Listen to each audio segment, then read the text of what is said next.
तो आज शुभ समाचार की शुरुआत शगुफ्ता एक शुभ खबर के साथ करते हैं। आज जम्मू कश्मीर के लिए ऐतिहासिक दिन है। प्रधानमंत्री नरेंद्र मोदी आज कश्मीर के दौरे पर हैं। इस दौरान प्रधानमंत्री करीब 40,000 करोड़ की परियोजनाओं का लोकार्पण और शिलान्यास करने वाले हैं। आज पीएम मोदी दुनिया के सबसे ऊंचे चिनाब ब्रिज को राष्ट्र को समर्पित करेंगे। चिनाब नदी पर 359 मीटर की ऊंचाई पर बना ये दुनिया का सबसे ऊंचा रेलवे ब्रिज है। साथ ही प्रधानमंत्री आज कटरा से श्रीनगर वंदे भारत ट्रेन को भी हरी झंडी दिखाने वाले हैं। इसलिए रेल कनेक्टिविटी के लिहाज से भी आज का दिन मील का पत्थर साबित होने वाला है, क्योंकि अब कश्मीर से कन्याकुमारी तक रेल कनेक्टिविटी की सौगात मुसाफिरों को मिलने जा रही है। देश के इस हिस्से में रेल परिचालन शुरू होने के बाद घाटी के सीमा से सटे इलाकों में भी विकास को रफ्तार मिलेगी।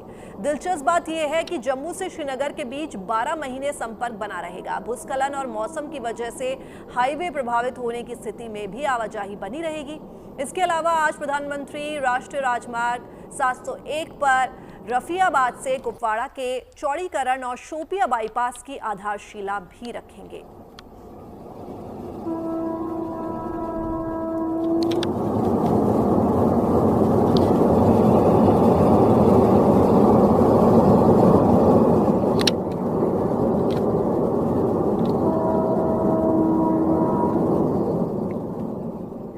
तो घाटी में विकास की सुपर रफ्तार तो आपको देखने को मिल ही जाएगी। तो देश में कुछ बड़ा होने वाला है। 2003 का सपना 2025 में पूरा होने जा रहा है। दुनिया भर की नजर इस पर गड़ी हुई है। LOC to LAC तक इसकी गूंज है। ये इससे ना सिर्फ देश की सैन्य ताकत को बढ़ावा मिलेगा, बल्कि टूरिज्म से लेकर ट्रेड तक को बुलंदियों तक पहुंचाने वाला ये कदम बताया जा रहा है। ये देश की इंजीनियरिंग का नायाब नमूना है और ये है चिनाब रेल ब्रिज। तो चलिए आपको बताते हैं और दिखाते हैं कि चिनाब ब्रिज की आखिर खासियत है क्या। ये दुनिया का सबसे ऊंचा रेल ब्रिज है। ये रेल ब्रिज पेरिस के मशहूर एफिल टावर से 35 मीटर ऊंचा है। ये दिल्ली की मशहूर कुतुब मीनार से लगभग 287 मीटर ऊंचा है। चिनाब रेल ब्रिज नदी के तल से 359 मीटर की ऊंचाई पर स्थित है। देखिए, इसके मुख्य मेहराब की लंबाई 467 मीटर है। 272 किलोमीटर लंबे इस रेल मार्ग में 1315 मीटर लंबा ये bridge Udhampur Srinagar Baramulla railway link project का एक अहम हिस्सा है। ये 266 किलोमीटर प्रति घंटे की रफ्तार से हवा की रफ्तार की तरह गति का सामना कर सकता है। साथ ही ये ब्रिज भूकंपीय क्षेत्र 5 में स्थित है और रिक्टर स्केल पर 8 की तीव्रता के भूकंप को सहने में सक्षम है। इस पुल का निर्माण 1486 करोड़ की लागत से किया गया है। चिनाब रेल ब्रिज की वजह से कटरा और श्रीनगर के बीच में यात्रा का वक्त घटकर 3 घंटे और भी कम हो जाएगा। तो देखिए, चिनाब ब्रिज ना केवल एक रेलवे पुल है, बल्कि जम्मू कश्मीर को हर मौसम में देश से जोड़ने का एक मजबूत माध्यम है। इसकी भव्यता और इंजीनियरिंग की बारीकियां इसे एक ऐतिहासिक संरचना बनाती हैं। इसके निर्माण में 22 साल लगे और इसकी अनुमानित उम्र 125 साल से कहीं ज्यादा है। तो इसका डिजाइन और टेक्निक विशेषताओं की वजह से इसे दुनिया भर में चर्चा का विषय बना दिया है और चिनाब रेलवे ब्रिज के बन जाने से हर मौसम में कश्मीर पहुंचना सेना के लिए आसान हो जाएगा। इसके साथ ही लद्दाख जैसे क्षेत्रों में भी सेना की पहुंच सभी मौसम में अब आसान हो जाएगी। मतलब LOC to LAC तक भारतीय सेना अब बहुत जल्द पहुंच सकेगी। तो देखिए, चिनाब रेल पुल को रेलवे इंजीनियरिंग के कौशल का नायाब नमूना माना जा रहा है। हम आपको चिनाब ब्रिज की सबसे ताज़ा तस्वीर दिखा रहे हैं। ये आपके सामने है। तमाम तैयारियां पूरी कर ली गई हैं। प्रधानमंत्री मोदी आज तकरीबन 11 बजे चिनाब ब्रिज का उद्घाटन करेंगे। फिलहाल रेल मंत्री अश्विनी वैष्णव से जानिए चिनाब रेल पुल में और क्या खास है।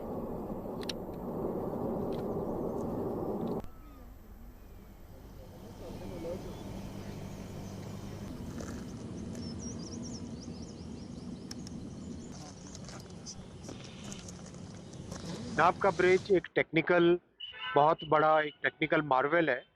इसको बनाने में कई तरह की चैलेंजेस थे। उन चैलेंजेस को फेस करके बनाया गया।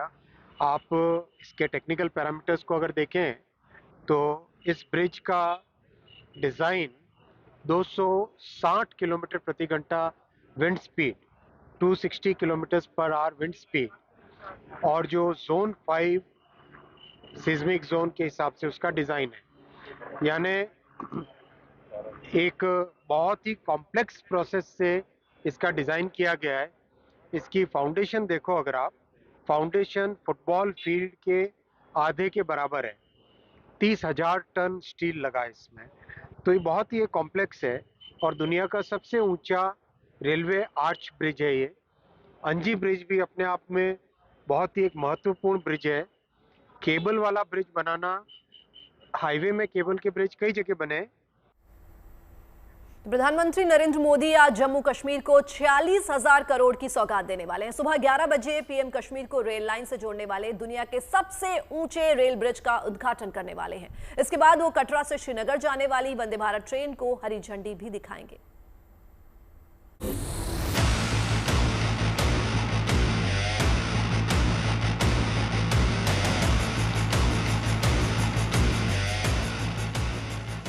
रेल लाइन से कश्मीर को जोड़ने का सपना हुआ पूरा।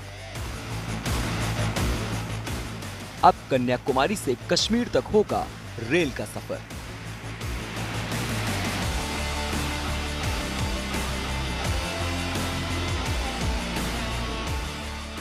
जम्मू कश्मीर के ऐतिहासिक दौरे पर प्रधानमंत्री आज सूबे को विकास की एक नई सौगात देने जा रहे हैं।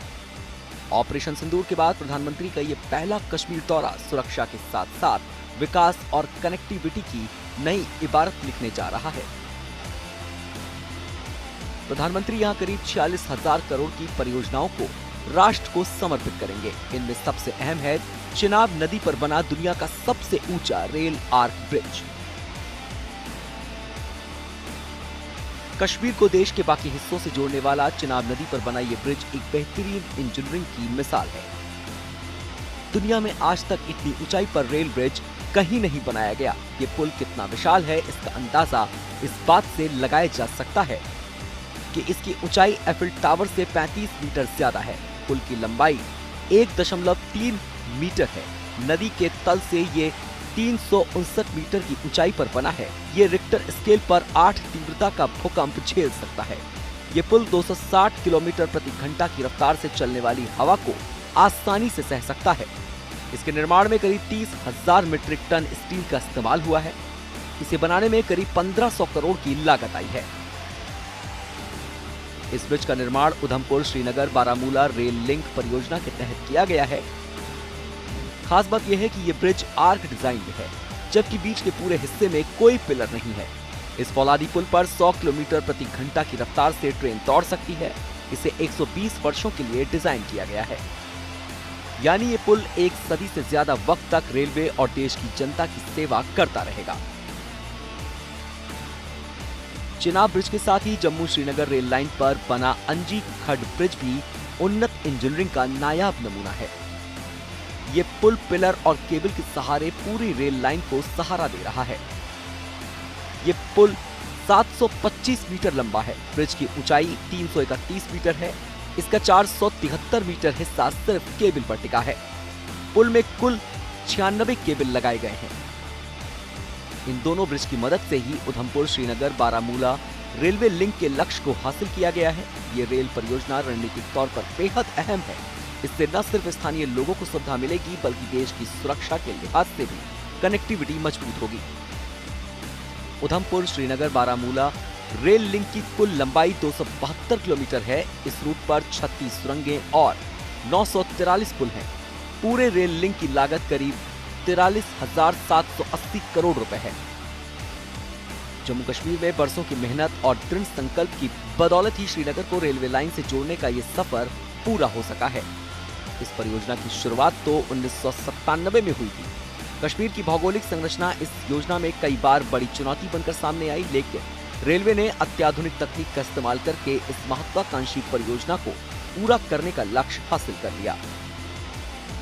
उधमपुर श्रीनगर बारामूला रेल लिंक पर दोनों ब्रिज का उद्घाटन करने के बाद प्रधानमंत्री मोदी कटरा से श्रीनगर तक वंदे भारत ट्रेन को हरी झंडी दिखाएंगे। 7 जून से आम यात्रियों के लिए इस वंदे भारत ट्रेन की सेवाएं शुरू हो जाएंगी। कटरा और श्रीनगर के बीच ये वंदे भारत ट्रेन दिन में 4 फेरे लगाएगी।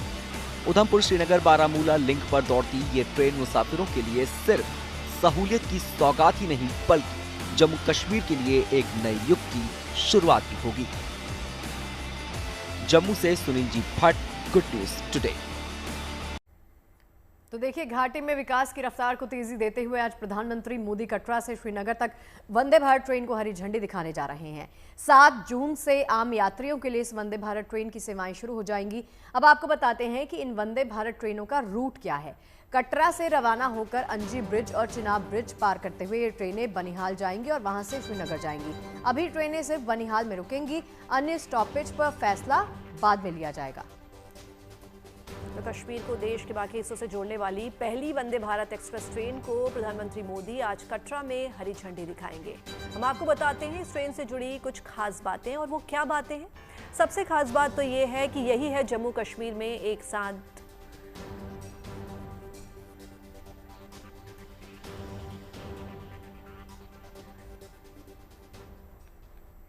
सबसे खास बात यह है कि यही है जम्मू कश्मीर में एक साथ 2 जोड़ी वंदे भारत ट्रेन जो चलने जा रही हैं। इन ट्रेनों से कटरा और श्रीनगर के बीच सफर 3.5 घंटे में पूरा हो जाएगा। इनमें से एक ट्रेन जिसका नंबर 26401 है और कटरा से सुबह 8:10 पर ये चलेगी और सुबह 11:10 पर श्रीनगर पहुंचेगी, जबकि दूसरी ट्रेन जिसका नंबर 26403 है दोपहर 2:55 पर कटरा से चलेगी और शाम को 6 बजे श्रीनगर पहुंचेगी। वहीं देखिए वापसी की बात कर लें तो वापसी में एक ट्रेन जिसका नंबर 26402 है दोपहर 2 बजे श्रीनगर से वापस आएगी और शाम 5:05 पर कटरा पहुंचेगी, जबकि दूसरी ट्रेन जिसका नंबर 26404 है अगले दिन सुबह 8 बजे श्रीनगर से वापस आएगी और सुबह 11:05 पर ये कटरा पहुंच जाएगी। ये दोनों ट्रेनें सप्ताह में 6 दिन कटरा और श्रीनगर के बीच में चलेंगी। तो ट्रेन नंबर 26401 और 26402 मंगलवार को नहीं चलेगी, जबकि ट्रेन नंबर 26403, 26404 बुधवार को नहीं चलेगी। इन ट्रेन में 2 ट्रैवल क्लास हैं।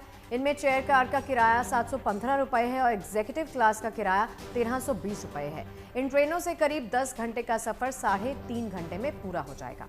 तो कटरा और श्रीनगर के बीच सड़क मार्ग से सफर में करीब 10 घंटे लगते हैं। वहीं बर्फबारी के दौरान सड़क मार्ग से सफर रुक जाता है, लेकिन ट्रेनें शुरू होने पर सफर नहीं रुकेगा। अभी ये ट्रेनें सिर्फ बनिहाल में रुकेंगी, अन्य स्टॉपेज पर फैसला बाद में होगा। कटरा श्रीनगर ट्रेन कश्मीर को पूरे साल रेलवे के जरिए जोड़े रखने के महत्वाकांक्षी प्रोजेक्ट का पहला चरण है। अगले चरण में नई दिल्ली से जम्मू होते हुए श्रीनगर तक वंदे भारत समेत अन्य ट्रेनें चलाने की भी प्लानिंग है। तो नई दिल्ली श्रीनगर वंदे भारत एक्सप्रेस के इस साल अगस्त या सितंबर से शुरू करने की इसको तैयारी है। हालांकि एक ही ट्रेन नई दिल्ली से सीधे श्रीनगर नहीं जाएगी। यात्रियों को नई दिल्ली से कटरा पहुंचने पर ट्रेन बदलनी पड़ेगी। कटरा में सुरक्षा जांच होगी। इस प्रक्रिया में 2 से 3 घंटे का वक्त भी लग सकता है।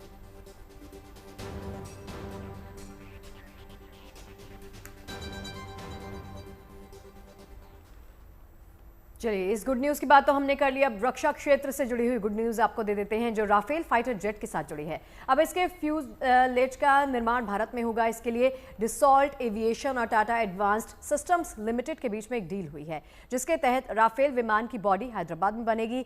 आत्मनिर्भरता के साथ ही इसका बड़ा फायदा भी भारत को मिलेगा।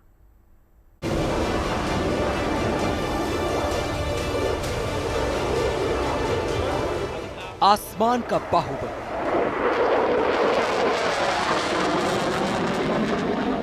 ये लड़ाकू विमान जब फर्राटा भरता है तो दुश्मन का कलेजा कांप उठता है। 5th जनरेशन के जैसी क्षमता वाले 4.5 जनरेशन के इस विमान में दुश्मन के विमान को उलझाने, उसके इलाके में अंदर तक घुसकर हमला करने, एंटी शिप स्ट्राइक और परमाणु हमला जैसी ताकत है। बड़ी बात यह है कि अब भारत में ही राफेल फाइटर जेट की रीढ़ यानी फ्यूलेज का निर्माण होगा। इसके लिए राफेल फाइटर जेट बनाने वाली कंपनी डसॉल्ट एविएशन ने भारत की टाटा ग्रुप के साथ बड़ी डील की है। इस एग्रीमेंट के तहत अब राफेल फाइटर जेट का फ्यूलेज यानी विमान की बॉडी भारत में बनाई जाएगी। इस पार्टनरशिप के तहत हैदराबाद में एक फैक्ट्री सेटअप की जाएगी। इसी फैक्ट्री में राफेल का front section, central fuselage, rear section और लैटरल शेल्स जैसे अहम ढांचों का निर्माण किया जाएगा। इससे भारत न सिर्फ आत्मनिर्भर होगा बल्कि आर्थिक और तकनीकी फायदा भी होगा। हैदराबाद में फ्यूलेज बनने से भारत राफेल जेट्स के रखरखाव और उत्पादन में आत्मनिर्भर होगा। हजारों नौकरियां पैदा होंगी और अर्थव्यवस्था को बढ़ावा मिलेगा। Bharat global aerospace supply chain का हिस्सा बनेगा। टेक्नोलॉजी ट्रांसफर से भारतीय इंजीनियरों को हाईटेक मैन्युफैक्चरिंग सीखने का मौका मिलेगा। अब जरा फ्यूलेज की अहमियत जान लीजिए, जिसे आसान शब्दों में इस तरह समझा जा सकता है। ये विमान का वो हिस्सा होता है जो पंखों, पूंछ और इंजन को छोड़कर बाकी सारी संरचना को जोड़ता है। ये पंखों, पूंछ, इंजन और लैंडिंग गियर को एक साथ जोड़ता है, जिससे विमान एक इकाई के रूप में काम करता है। इससे विमान को वो मजबूती मिलती है जिससे हवा में तेज रफ्तार और युद्ध की स्थिति में टिक सके। फ्यूलेज में मिसाइल्स, बम और लेजर गाइडेड हथियार रखने की जगह होती है। इसमें रडार, सेंसर और इलेक्ट्रॉनिक सिस्टम भी लगे होते हैं जो युद्ध के लिए अहम हैं। फ्रंट फ्यूलेज में कॉकपिट होता है जो पायलट को सुरक्षित रखता है। इसमें इजेक्शन सीट और बुलेट प्रूफ कैनोपी होती है। सेंट्रल और रियर फ्यूलेज में ईंधन टैंक होता है जो लंबी उड़ानों के लिए जरूरी है। इसका स्टील्थ डिजाइन रडार सिग्नल को कम करता है जिससे दुश्मन का पता लगाना मुश्किल होता है। हैदराबाद में राफेल जेट के फ्यूलेज निर्माण का काम 2028 से शुरू होने की संभावना है, जहां हर महीने 2 पूरी फ्यूलेज बनाने की क्षमता होगी। यहां न सिर्फ भारतीय वायुसेना के लिए बल्कि इंटरनेशनल मार्केट के लिए भी राफेल के मुख्य ढांचे तैयार किए जाएंगे। Bureau report, good news today. तो जैसा कि हम आपको बता रहे हैं कि आज प्रधानमंत्री मोदी जम्मू कश्मीर को 46,000 करोड़ की सौगात देने वाले हैं। सुबह 11 बजे प्रधानमंत्री कश्मीर को रेल लाइन से जोड़ने वाला दुनिया का सबसे ऊंचा रेल ब्रिज, इसका उद्घाटन करने जा रहे हैं। इसके बाद वो कटरा से श्रीनगर जाने वाली वंदे भारत ट्रेन को हरी झंडी भी दिखाएंगे। भारतीय रेलवे और कश्मीर घाटी के लिए आज ऐतिहासिक दिन है। पूरे देश में इसको लेकर उत्साह है। कटरा में बच्चों का जोश भी हम आपको दिखाते हैं। ये ताज़ा तस्वीरें बयां कर रही हैं कैसे घाटी वंदे भारत का स्वागत करने के लिए पूरी तरह से तैयार है। तो तस्वीरें आपको लगातार दिखा रहे हैं। देखिए, सुबह 11 बजे का वक्त जब प्रधानमंत्री नरेंद्र मोदी यहां पर पहुंचेंगे और देश का सबसे ऊंचा ब्रिज जम्मू कश्मीर को सौंपने जा रहे हैं। जम्मू कश्मीर वासियों के लिए एक बड़ा दिन है क्योंकि उनको बड़ी सौगात मिलने वाली है। 46,000 करोड़ की सौगात प्रधानमंत्री नरेंद्र मोदी इन लोगों को आज देने जा रहे हैं। इससे एक तो फायदा ये होगा कि विकास को रफ्तार मिलेगी और दूसरा ये कि देश की कनेक्टिविटी जो है वो भी बढ़ने जा रही है। इस वक्त हम जम्मू कश्मीर के कटरा रेलवे स्टेशन पर मौजूद हैं और आप तस्वीरों में देख सकते हैं कि ये वही वंदे भारत ट्रेन है जो पूरे भारत को कश्मीर से जोड़ने वाली है। प्रधानमंत्री नरेंद्र मोदी कुछ देर में यहाँ पहुंचेंगे और इस ट्रेन को हरी झंडी दिखाएंगे। इस पूरी ट्रेन को सजा दिया गया है। सुरक्षा के इंतजाम जो है वो इस वक्त कटरा रेलवे स्टेशन पर कर दिए गए हैं। जो सुरक्षा अधिकारी हैं वो काफी भारी तादाद में यहाँ पर मौजूद हैं। आप तस्वीरों में देखिए कैसे यहाँ पर जो है सभी जो प्रिपरेशंस हैं वो पूरी कर ली गई हैं और आप सुरक्षा के चाक चौबंद इंतजाम जो है वो भी कर दिए गए। कुछ देर में ये ट्रेन यहाँ से रवाना होगी और बारामूला के लिए जाएगी और पूरे भारत को कश्मीर से जोड़ेगी। चिनाब रेलवे ब्रिज से होती हुई ट्रेन जो है वो आगे बढ़ेगी और इस ट्रेन में कई खासियतें, कई तरह की जो नायाब टेक्नोलॉजी है उनका इस्तेमाल जो है इस ट्रेन में किया गया है। अंदर चलते हैं, दिखाते हैं आपको तस्वीरें इस ट्रेन के अंदर की कि इसमें ऐसी क्या खासियत है, क्योंकि इसके बारे में जो है पिछले काफी दिनों से इस ट्रेन को चलाने की कोशिश जो है वो की जा रही थी। और ये देखिए यहाँ से इस ट्रेन का संचालन होगा और हमारे साथ लोको पायलट भी मौजूद है, उनसे बात करेंगे। सर, अगर आप थोड़ा सा इधर आ सके, मैं आपसे समझना चाहता हूँ कि इस ट्रेन की क्या खासियत है। हम जहाँ पर बैठे हुए हैं यहाँ से किस तरह से सर्दियों में भी ये ट्रेन ऑल वेदर कनेक्टिविटी देगी। जय माता दी। आदरणीय माननीय हमारे प्रधानमंत्री मोदी जी, आदरणीय रेल मंत्री अश्विनी वैष्णव जी और भारतीय रेलवे के सर्व कर्मचारी, पार्टिकुलरली इंजीनियरिंग, उनकी दिन रात मेहनत का ये नतीजा है कि आज कश्मीर को कन्याकुमारी से जोड़ा जा रहा है, जो सभी के लिए गर्व का दिन है। माता वैष्णो देवी के आशीर्वाद से और ऐसी गाड़ी डिजाइन की गई है जिसमें ईज है, कंफर्ट है, सेंट्रली हीटिंग सिस्टम है, वायरिंग चार्जिंग के लिए अच्छी है। हर मौसम को ध्यान में रख के ये गाड़ी डिजाइन की गई है और आदरणीय मोदी जी का और आदरणीय रेल मंत्री जी का ये हमेशा प्रयास रहता है कि विश्व स्तरीय सुविधाएं हर भारतीय रेल यात्री को प्रोवाइड की जाए और उन्होंने ये प्रोवाइड कराई है। आपने बताया कि इसमें कई सारी ऐसी सुविधाएं जो ऑल वेदर कनेक्टिविटी देगी, यानी कि अगर ठंड भी होगी तो बर्फ जो है उसको काट कर ट्रेन आगे बढ़ जाएगी। जी जी, हर कोई भी परेशानी जो आगे आ सकती है सभी उनको परेशानियों को ध्यान में रख के उनका हल किया गया है। सभी सुविधाओं से इस गाड़ी को, इस ट्रैक को लैस किया गया है। BLT ट्रैक बनाया गया है, ब्लास्टलेस ट्रेन, और कोई परेशानी नहीं आएगी। इसके लिए हम सभी भारतवासी और पूरे विश्व को एक मैसेज दे रहे हैं कि भारत विकसित देशों की श्रेणी में आ चुका है। चिनाब रेलवे ब्रिज से जब ट्रेन गुजरेगी तो वो कैसा अनुभव लोगों को होगा? बहुत ही मनोरम विहंगम दृश्य पेश होता है, एंजॉय करते हैं रिलैक्स फील करते हैं लोग और मन ही मन आशीर्वाद देते हैं आदरणीय मोदी जी को, आदरणीय रेल मंत्री जी को और भारतीय रेलवे के इंजीनियर को, जिनकी दिन रात मेहनत का नतीजा है, जिनकी डेडिकेशन से, जिनकी डिवोशन से, जिनकी डिटर्मिनेशन से ये आज का दिन हम देख रहे हैं। ये बहुत ही गौरव का पल है सभी भारतवासियों के। किस तरह के हीटिंग एलिमेंट्स हैं वो, कि अगर ठंड भी होती है, बर्फ भी पड़ती है, तो फिर आगे जो शीशा है वो आपको उसको रास्ता देखने में कोई दिक्कत ना हो? वो सेंट्रलाइज हीटिंग सिस्टम इसमें रहता है जी, तो यानी कि अगर बर्फ भी पड़ेगी तो फिर सामने का विजन जो है क्लियर रहेगा। क्लियर रहेगा। डिफ्रॉस्टिंग में हम मदद होगी उससे?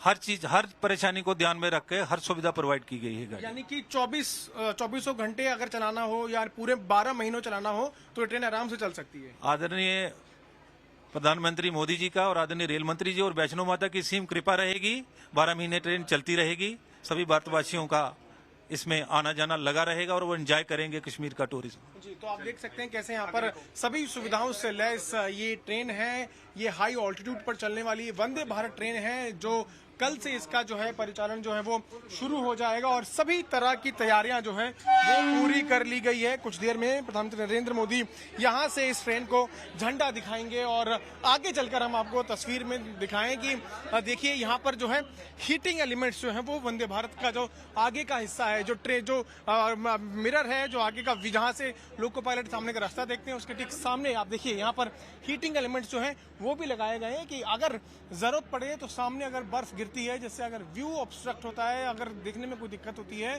तो उसको साफ किया जा सके। यानी कि 12 महीने चाहे कोई भी मौसम हो, किसी भी तरह का मौसम हो, उस मौसम पर जो है उस मौसम में ये ट्रेन आराम से हाई ऑल्टीट्यूड में भी चल सकती है। ये ट्रेन कहीं ना कहीं कई सपनों को पूरा करने वाली है।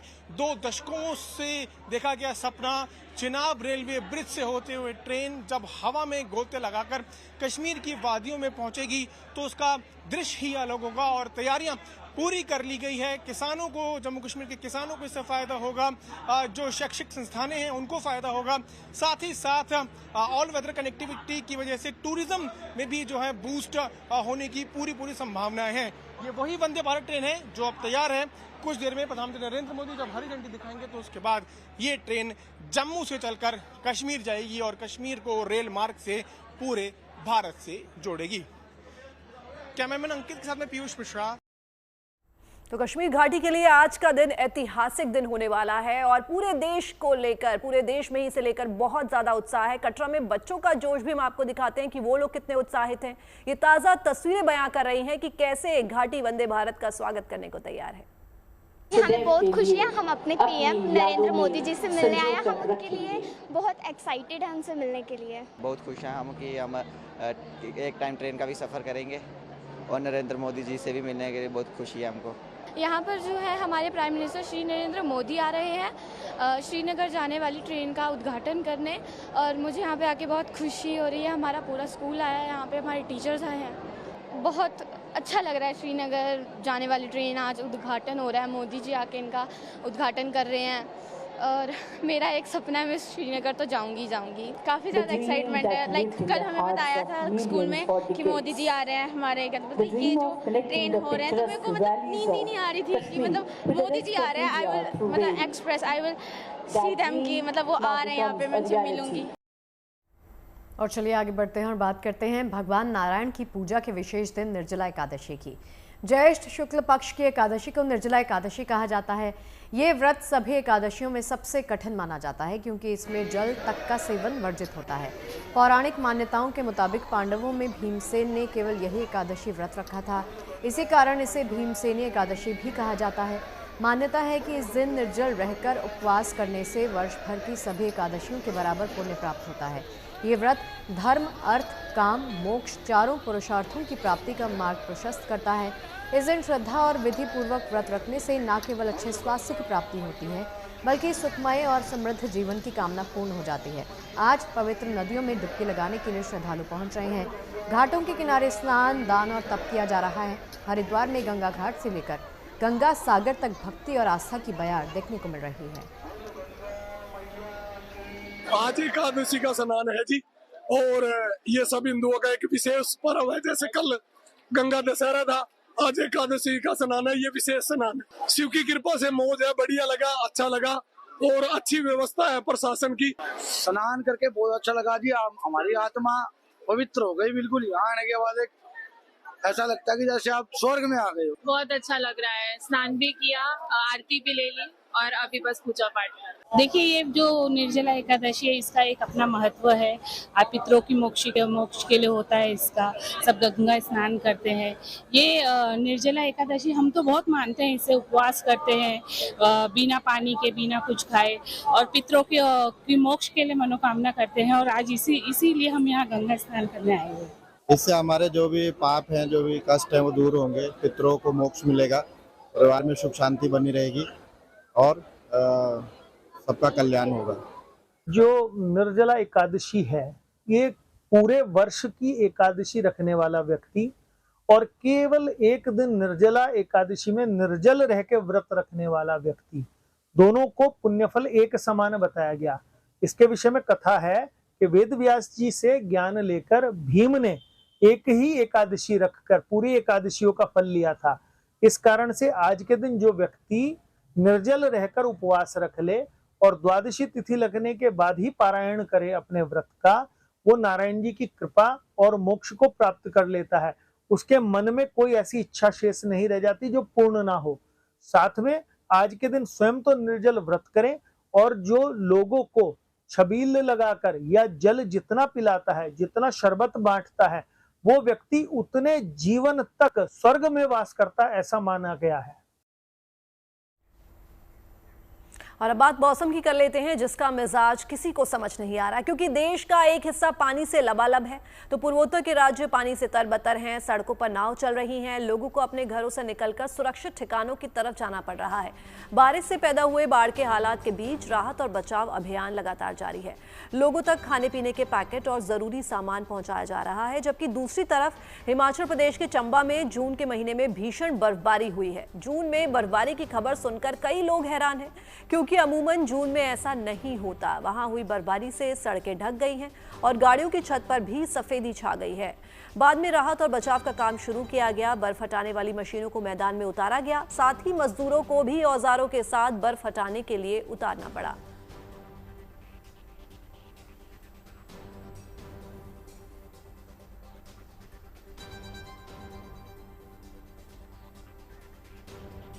तो ये तस्वीरें आप देखिए किस तरह से बर्फ से चारों तरफ और सिर्फ बर्फ ही बर्फ नजर आ रही है। बर्फ से चारों तरफ जो एक चादर सी जम गई है, तो वहीं बादलों की मनमर्जियां चल रही हैं।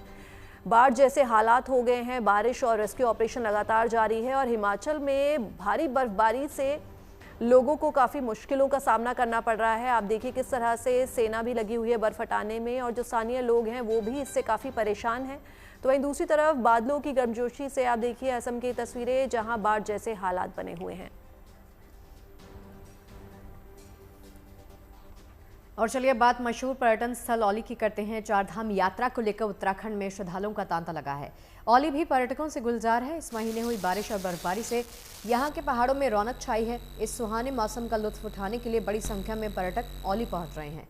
यहाँ हर दिन 500 से 600 सैलानी पहुँचते हैं, जो यहाँ की खूबसूरती का दीदार करने के साथ चेयर लिफ्ट का फुल मजा ले रहे हैं। चारधाम की यात्रा करने वाले श्रद्धालु भी औली का रुख करते हैं, जो यहाँ से पैदल ट्रैकिंग कर कोरसो बुग्याल तक जा रहे हैं।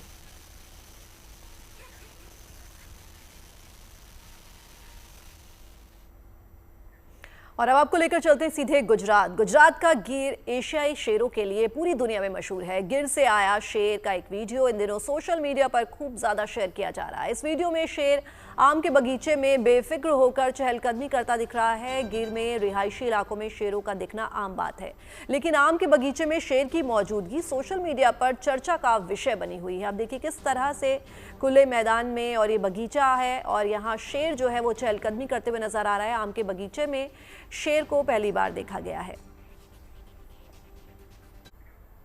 शाहरुख खान काजोल की फिल्म दिलवाले दुल्हनिया का रिलीज के 30 साल के बाद भी मुंबई से लेकर मैनचेस्टर तक डंका बज रहा है। इंग्लैंड के मैनचेस्टर में पेश किए जा रहे इस फिल्म के एक नए वर्जन को देखने में बड़ी संख्या में लोग यहां पर आए। DDLJ फिल्म पर आधारित इस म्यूजिकल ड्रामा का निर्देशन भी आदित्य चोपड़ा ने ही किया है। देखिए मैनचेस्टर से लवीना टंडन की एक्सक्लूसिव रिपोर्ट।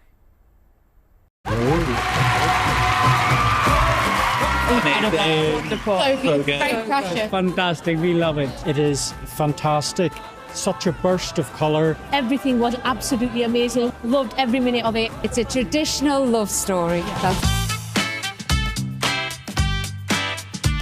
इस पोस्ट को देखकर हमें पूरा यकीन है कि आप समझ गए होंगे कि ये किस फिल्म की कॉपी है। एक ऐसी फिल्म जिसने एक युग, एक जनरेशन के प्यार को परिभाषित किया। कई लोगों के लिए वो सिर्फ एक फिल्म नहीं थी बल्कि एक एहसास था, और अब 30 साल बाद उस एहसास को एक नया घर मिल गया है। मुंबई से लेकर मैनचेस्टर तक उसे एक बार फिर से जीते हुए नजर आ रहे हैं। आदित्य चोपड़ा निर्देशित शाहरुख खान और काजोल की super duper hit film Dilwale Dulhania ले जाएंगे, जिसका एक बार फिर से नया अंदाज देखने को मिल रहा है। ब्रिटेन के मैनचेस्टर ओपेरा हाउस में 29 मई से 21 जून तक come fall in love the DDLJ musical का मंचन चल रहा है, जिसे देखने बड़ी संख्या में लोग पहुंच रहे हैं। DDLJ के इस नाट्य संस्करण को देखकर लोग खुशी से फूले नहीं समा रहे हैं। DDLJ 1995 से लगातार मुंबई के सिनेमाघरों में प्रदर्शित हो रहा है और मैनचेस्टर में इसके नाट्य संस्करण में 18 नए मूल गाने हैं, जिन्हें ब्रिटिश और अंतर्राष्ट्रीय दक्षिण एशियाई कलाकार पेश कर रहे हैं, जिसका ट्रैक संगीतकार विशाल शेखर ने तैयार किया है। This is not DDLJ. This is an adaptation of DDLJ. So when you saw DDLJ when the film was released, the tagline was "Come Fall in Love." If you remember back then. Yes. So we've continued that tagline. It's such a joyful expression.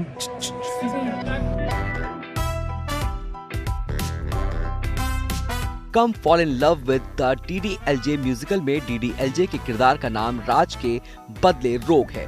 ये भूमिका Ashley day निभा रहे हैं, जो British हैं, और वो एक ब्रिटिश भारतीय के प्यार में पड़ जाते हैं। इसमें जेना पांड्या सिमरन की भूमिका निभा रही हैं। I love it. It's such a joyful expression. Did he do this? This is